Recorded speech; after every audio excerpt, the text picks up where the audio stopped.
माता की, भारत माता की। सबसे पहले मौजूद सभी भाइयों बहनों को जय बूढ़ा देव कर मेरी बात की मैं शुरुआत करना चाहता हूं। ये बाबा गुरु घासीदास की धरती, शीतला माता की धरती और राम के नैनीहाल की धरती है। इस धरती पर प्रभु श्री राम को प्रणाम कर मेरी बात की शुरुआत करना चाहता हूं। मित्रों, आज देश के सबसे पहले परमवीर चक्र का सम्मान प्राप्त करने वाले मेजर सोमनाथ शर्मा का शहीद दिन है। मेजर सोमनाथ शर्मा को भी मन से श्रद्धांजलि देकर मेरी बात को शुरुआत करना चाहता हूं। मित्रों, आने वाले दिनों में छत्तीसगढ़ की जनता ने चुनाव में हिस्सा लेना है। आप सभी जब अपना वोट डालने जाए तब किसी एमएलए को चुनने के लिए, किसी एमएलए को मंत्री बनाने के लिए अपना वोट मत डालिएगा। आपका वोट भावनाबेन और ईश्वर साहू को एमएलए बनाने के लिए नहीं है।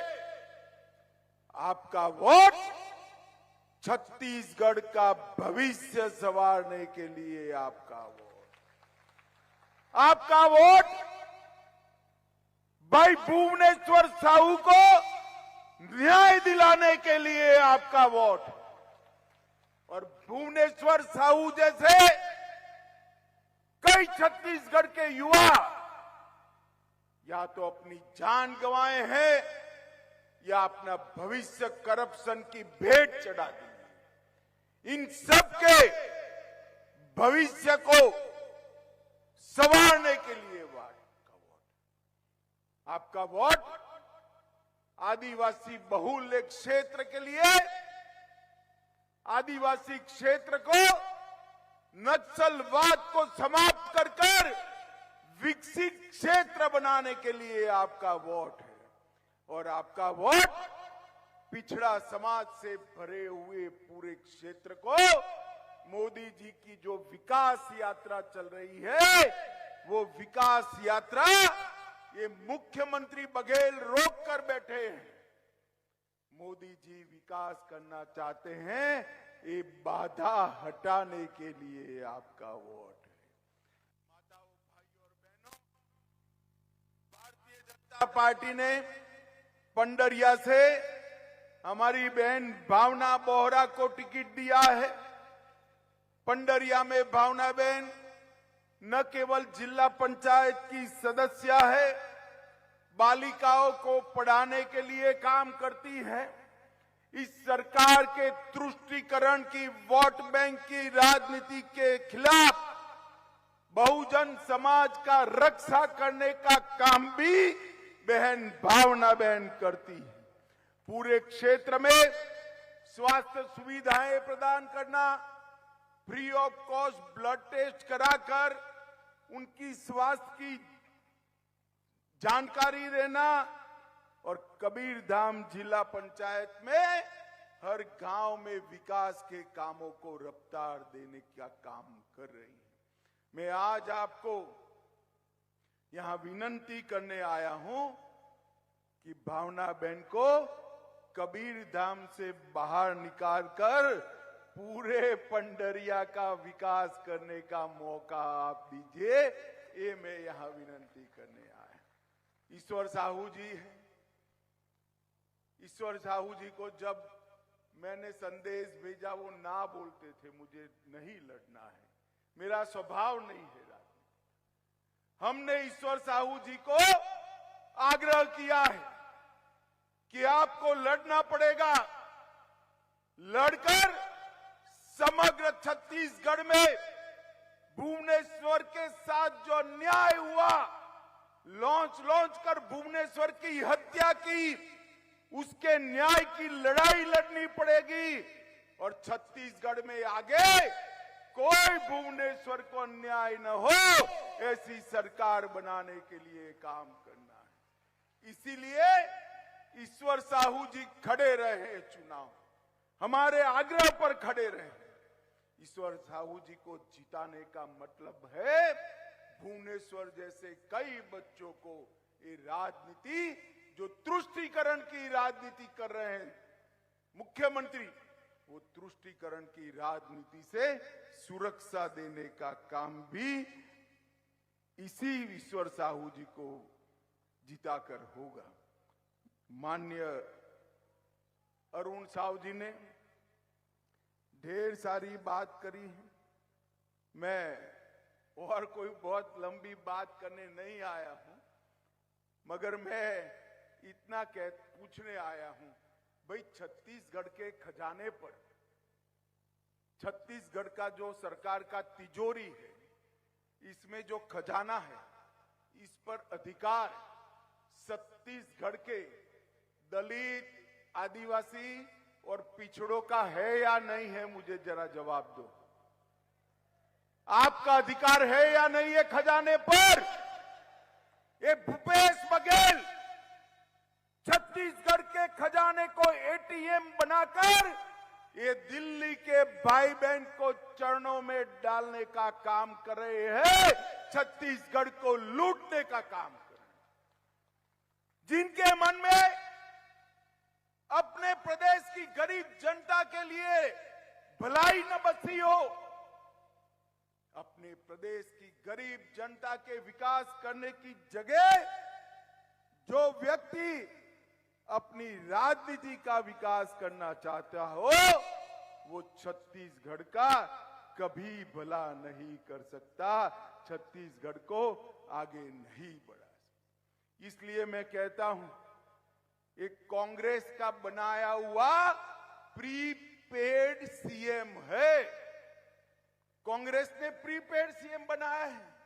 अगर गलती से भी भूपेश बघेल मुख्यमंत्री बन गए तो प्रीपेड कार्ड को कांग्रेस रोज स्वैप कर कर एटीएम से हजारों करोड़ रुपया निकाल कर ले जाएगी।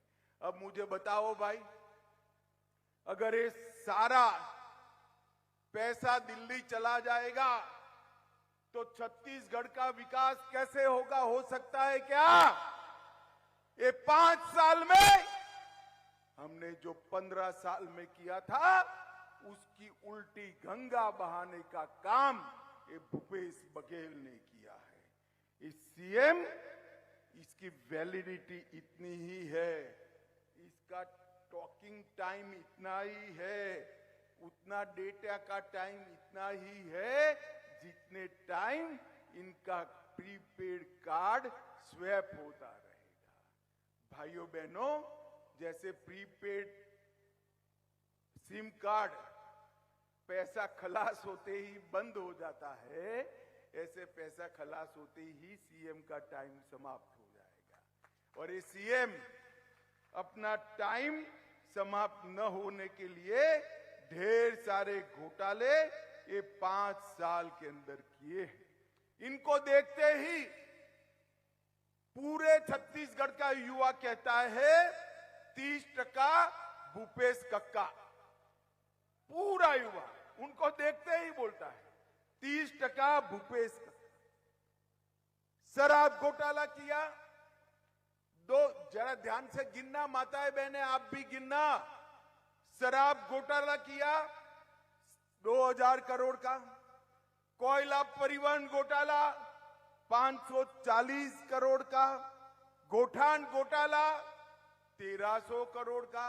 मैं इतने लंबे समय से राजनीति में हूं, 1980 से मैंने गाय के गोबर में पैसा खाने वाला आदमी मेरे जीवन में नहीं देखा है। रोड में खाने वाला देखा, कोयले में खाने वाला देखा, बिजली, गाय के गोबर, क्या दिमाग दिया है उनको भगवान ने। अरे राम राम राम, गाय के गोबर में भी पैसा खा गए। उन्होंने गोठान घोटाला 1300 करोड़ का किया, पीडीएस घोटाला 600 करोड़ का किया, महादेव ऐप का घोटाला 5000 करोड़ का किया, पब्लिक सर्विस कमीशन पैसा लेकर योग्य युवाओं को नौकरी न देकर उनके चट्टे बट्टे को नौकरी दी। स्थिति ऐसी आई कि दलित युवाओं को निवस्त्र होकर इनके खिलाफ रायपुर में रैली निकाली। अरे शर्म करो भूपेश, शर्म करो। एक गरीबों का पैसा लेकर उनकी नौकरियां बेच रहे हो और पैसा कहां भेज रहे हो? उनके इतने सारे अफसर जेल में है, उनको चुनाव में आप वोट न दो इनका डर नहीं है। एक माताजी जेल में है, उनको डर है वो माताजी अपना मुंह न खोल दे वरना मेरा नाम बाहर आ जाएगा, इसका डर है। माताओं, भाइयों, बहनों, कोरोना का शेष में घोटाला किया। डिस्ट्रिक्ट मिनरल फंड के 700 करोड़ जो ट्राइबल क्षेत्र के लिए आए थे उसका घोटाला किया और कई सारे घोटाले अभी बाहर निकलना भी बाकी है। भूपेश बघेल, मैं आज कह कर जाता हूं, पंडरिया में आपकी उल्टी गिनती शुरू हो चुकी है। यहां भारतीय जनता पार्टी की सरकार बनने वाली है और सरकार बनते ही पाई पाई जो आपने छत्तीसगढ़ के दलित, आदिवासी और पिछड़ा समाज की खाई है वो पाई पाई का हिसाब देना पड़ेगा। ये भारतीय जनता पार्टी का आपको वादा है। ये जिन जिन ने करप्शन किया है वो सभी को हम एक जांच आयोग बिठाकर प्रस्तावित केस रजिस्टर कर उनकी जांच कर कानूनी तरीके से जेल की सलाखों के पीछे डालने का काम भारतीय जनता पार्टी की सरकार। ये भूपेश बघेल की सरकार वादा खिलाफी की सरकार। इन्होंने कहा था 10 दिन के भीतर 1,80,000 संविदा कर्मियों को परमानेंट कर देंगे। मुझे बताओ भैया, हुआ है क्या? जोर से बोलो, हुआ है? महतारी सम्मान योजना, हर महीने 500 रुपया देना है। माताओं, मिलता है क्या? मिलता है। प्रति वर्ष 4 गैस सिलेंडर मुफ्त देने वाले थे, क्या हुआ भाई? मिलता है बहनों? उन्होंने कहा था 50,000 शिक्षकों का भर्ती करेंगे, वो भी नहीं हुआ। राज्य में पूर्ण शराबबंदी करेंगे, वो भी नहीं हुआ। बिजली का बिल आधा करेंगे, वो भी नहीं हुआ। सिंचाई का रकबा 5 साल में 2 गुना करेंगे, वो भी नहीं हुआ। 1000 बेड के नए अस्पताल ट्राइबल क्षेत्र में बनाएंगे, वो भी नहीं हुआ। उन्होंने क्या किया? क्या किया? क्या किया? सिर्फ भ्रष्टाचार नहीं किया, आदिवासियों पर अत्याचार बढ़ गया, नक्सलवाद बढ़ गया, महिलाओं पर अत्याचार बढ़ गया। कानून और व्यवस्था की परिस्थिति को ये भूपेश बघेल ने समाप्त कर हजारों करोड़ के घपले, घोटाले और भ्रष्टाचार करने का काम किया है। मुझे बताओ भाइयों और बहनों, ये वादा खिलाफी वाली सरकार, ये भ्रष्टाचार करने वाली सरकार, ये गरीबों के दुश्मन कांग्रेस का पंजा, उसको जिता सकते हैं क्या? जरा जोर से बोलो, जिता सकते हैं क्या? अब जब मैं बोलता हूं कि आपने क्या किया, तो भूपेश जी हमारे पर सवाल डालते थे। मुझे कहते हैं कि गृह मंत्री मैंने क्या किया वो तो पूछते हैं, मगर फिर भी हमने क्या किया बताता हूं। जरा जोर से ताली बजाकर मोदी जी के लिए स्वागत करना। मैं एक एक बात बोलता हूं। 40 लाख किसानों को हर साल 6,000 रुपया देकर 7,000 करोड़ रुपया सीधा किसान के बैंक अकाउंट में डाला है। 33 लाख परिवारों को जल जीवन मिशन से घर में नल से जल पहुंचाने का काम ये भारतीय जनता पार्टी ने किया है। 2 करोड़ से ज्यादा लोगों को 5 लाख तक का सारा स्वास्थ्य का खर्चा free of cost Bharatiya Janata party देती है। 38 लाख से ज्यादा माताओं बहनों को शौचालय बनाकर सम्मान देने का काम ये भारतीय जनता पार्टी ने किया है। 35 लाख से ज्यादा गरीब माताओं को उज्ज्वला का गैस कनेक्शन देने का काम भारतीय जनता पार्टी के नेता हमारे प्रधानमंत्री नरेंद्र मोदी जी ने किया है। 11 लाख गरीबों को मोदी जी ने आवास देने का काम किया है और IIT देने का काम भी किया है। भूपेश बघेल 10 साल आपकी सरकार थी केंद्र में, सोनिया मनमोहन की सरकार थी। 10 साल में आपने 77,000 करोड़ रुपया, सिर्फ 77,000 करोड़ रुपया छत्तीसगढ़ को दिया था। मोदी जी ने 9 साल में 77,000 करोड़ से बढ़ाकर 3 लाख करोड़ रुपया छत्तीसगढ़ को देने का काम किया। परंतु आपको आपके गांव में कुछ आया है भाई? आया है क्या? कहां गया? कहां गया? कौन खा गया? कौन खा गया? मित्रों, ऐसी सरकार न रखिए जिसके लिए मोदी जी योजनाएं भेजे, पैसा भेजे और बिचौलिए खाकर दिल्ली की तिजोरी में जमा करा दे। हमने नए 2300 मोबाइल टावर बनाए, 33 राजमार्ग योजनाएं 9,000 करोड़ की लाए, 42 एकलव्य स्कूल बनाए, 500 मेगावाट का बिजली का कारखाना डाला, 2 ट्राइब शोरूम चालू किए और 162 करोड़ की लागत से रायपुर हवाई अड्डे का उन्नयन करने का काम भी नरेंद्र मोदी जी कर रहे हैं। भूपेश बघेल, आप हमारा क्या हिसाब मांगते हो? मैं आपको चुनौती देकर जाता हूं, हिम्मत है तो कर लो दोनों हाथ। आपके काम और मोदी जी के काम एक मंच पर खुली चर्चा रख दो, हमारा युवा मोर्चे का कार्यकर्ता आकर खड़ा हो जाएगा। हम चर्चा से नहीं डरते। मित्रों, ये धान के बात करते हैं, धान के किसानों। मैं आज यहां भूपेश बघेल की पोल खोलने आया हूं। ये 61 लाख टन चावल, मतलब 92 लाख मैट्रिक लाख टन धान वो नरेंद्र मोदी जी खरीद रहे। और ये 2700 रुपया जो दे रहे हैं, उसमें से 2200 रुपया सीधा मोदी जी दिल्ली से भेज रहे हैं। 74,000 करोड़ रुपया, कितना? 74,000 करोड़ रुपीस, 74,000 करोड़ रुपया मोदी जी ने दिया है। और इसमें 8-10 हजार करोड़ जोड़कर 74,000 करोड़ और 8 करोड़ कौन ज्यादा है? जोर से बोलो, कौन ज्यादा है?